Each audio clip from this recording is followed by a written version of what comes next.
you want to have good immutable backups of all of your systems and all of your data.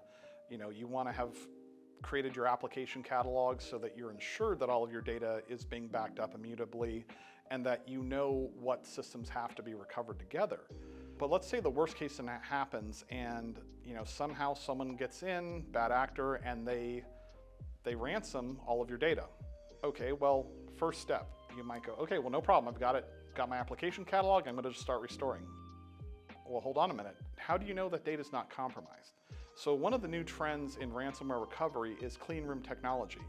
So what you're going to want to do ideally is have a copy of your data, as we all know, offsite air-gapped, but you're going to want the ability to spin that data up in a clean room facility where you can go ahead and verify that that data has not been compromised and that the method that the bad actors use to get into your systems are not present in that data that you're going to restore.